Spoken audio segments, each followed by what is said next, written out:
No one warns you about this part. They tell you how to make money. They show you the cars, the houses, the freedom. They celebrate the moment you make it. But no one sits you down and says, hey, the day you become the first millionaire in your family is the day your world quietly splits in two. And you'll spend a long time trying to figure out where you belong. It didn't start with money. It started with a feeling, a restless, uncomfortable feeling, like your life was supposed to be more than what you were living. You remember those nights, lying in bed, staring at the ceiling, fans spinning slowly above you, same thoughts, over and over again. What am I doing with my life? Everyone around you seemed okay with average, a stable job, a predictable routine, small dreams, but you couldn't breathe inside that kind of life. It felt like a cage. And the worst part, no one else could see the bars.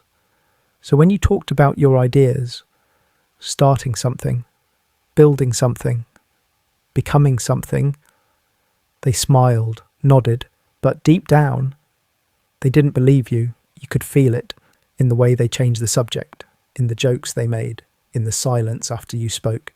You think too big. Just be realistic. People like us don't do that. Those words didn't just hit your ears, they sat in your chest, heavy. But instead of stopping you, they lit something inside you, a quiet fire, not loud, not dramatic, just stubborn. So you started with nothing, no connections, no roadmap, just Google, YouTube, trial and error. You failed more times than you can count. Ideas that went nowhere, projects that died before they even began. Money lost, time wasted, energy drained. There were nights you sat alone, questioning everything, scrolling through other people's success stories, wondering why it felt so easy for them and impossible for you.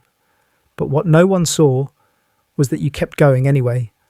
While everyone slept, you stayed up, learning, testing, trying again. Even when your own mind whispered, "This isn't working, just stop," you didn't. Because deep down, you had this unexplainable belief that if you just held on long enough, something would change. Dreams don't die because they're impossible. They die because people quit too early, and you refused to quit. Then one day, it happened. Not in a movie-like moment, no dramatic music, no crowd cheering, just you and a screen, a number that looked different. You stared at it, blinking, refreshing, again and again, because your brain couldn't process it. That number was more than money. It was proof. Proof that you weren't crazy. Proof that all those nights meant something. Proof that you were right to believe. And in that moment, something inside you shifted. A quiet voice said, "You did it."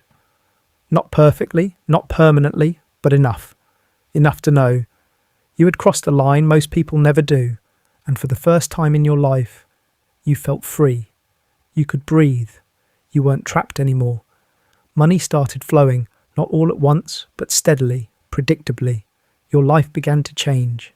You upgraded things, small at first, then bigger. You experienced moments you once only imagined, walking into places you used to avoid, buying things without checking the price twice, feeling secure. And for a while, it felt like everything had fallen into place, like the struggle was over, like life had finally rewarded you. But then, the shift began. At first it was subtle, almost invisible, a change in tone, a different energy.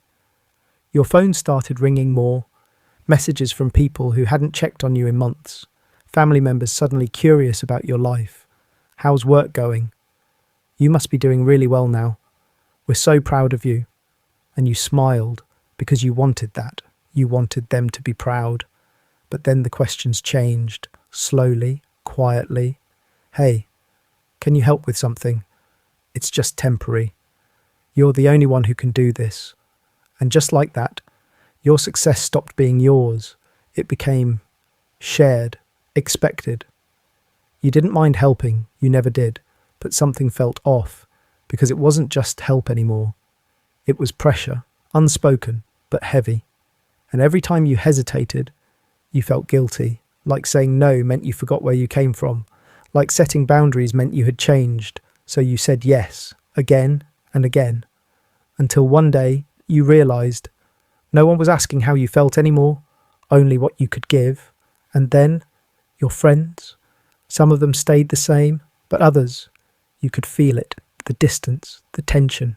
Conversations didn't flow like they used to. There was a gap now, an invisible line between you and them.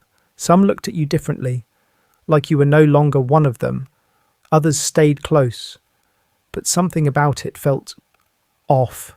You couldn't explain it, but you could feel it. The jokes hit differently. The energy wasn't the same, and slowly, you stopped feeling comfortable in places that once felt like home. That's when it hit you. Money didn't just change your life. It changed your position in every relationship you had, and no one gave you a manual for that. Then came the pressure, the kind no one talks about, not the pressure to succeed, but the pressure to maintain it, to not fall back, to not lose everything you built, to not become a one-hit story. Because now, people were watching, expecting, depending. You weren't just building for yourself anymore. You were carrying everyone's hopes. And that weight, it's different. You wake up with it. You go to sleep with it. Even in moments of silence, it's there, sitting in your chest, reminding you, you can't mess this up. So you work harder, push more, think more, and slowly, you start losing something. Not money, not status, but peace. Because here's the truth, no one tells you. Success can isolate you, not because you want it to, but because it changes you. You can't relate to your old life the same way anymore. The conversations feel different, the mindset feels smaller, but at the same time, you don't fully belong in the new world either. You're not one of them, not yet. So you exist in between. And that space is lonely. You sit in rooms filled with people and still feel alone, because no one there knows your journey. And the people who do know your journey don't understand who you've become. So where do you go? Where do you fit? That question follows you everywhere, and it gets louder in silence. Loneliness isn't the absence of people, it's the absence of being understood. And that's what this feels like. There are nights, even now, where you sit alone, not because you have no one, but because no one truly gets it. You scroll through your contacts and realise there's no one you can fully open up to, not without being misunderstood, not without being judged, not without someone turning it into, at least you have money. So you stay quiet, you carry it alone, just like you did in the beginning. But this time, it feels different. Because back then, you were chasing something. Now, you're trying to understand it. And then, one day, something changes. Not outside, inside. You stop. Just stop. Stop chasing more. Stop trying to prove something. Stop explaining yourself. And for the first time in a long time, you sit with your life exactly as it is. The success, the pressure, the distance, the loneliness, all of it. And instead of running from it, you listen. You ask yourself, what does this all actually mean? And the answer doesn't come fast, but when it does, it's simple, clear, almost quiet. Success was never just about money, it was about growth. And growth comes with separation. Not everyone can come with you, not because they're bad, but because they're on a different path. And that's okay. You realise you don't have to carry everyone. You don't have to say yes to everything. You don't have to shrink yourself to make others comfortable. So you start setting boundaries, not aggressively, not emotionally, but calmly, confidently. And for the first time, you choose yourself, not in a selfish way, but in a necessary way, because you finally understand if you lose yourself trying to keep everyone, you'll end up with nothing that actually matters. And slowly, things start to feel lighter, not perfect, not easy, but real. You rebuild your relationships. Not all of them. Some fade, some break. But the ones that remain, they feel different, stronger, honest. You find people who understand you, not because they have lived your exact life, but because they see you. And that's enough. More than enough. So yeah, you became the first millionaire in your family, you broke the cycle, you changed the story. You became everything they once thought was impossible, but it changed you in ways no one prepared you for, and maybe that's the part that matters most. Because money will come, money will go, but who you become in the process, that stays. And if you can go through all of this, the pressure, the loneliness, the change, and still recognize yourself in the mirror, then you didn't just win financially, you won completely.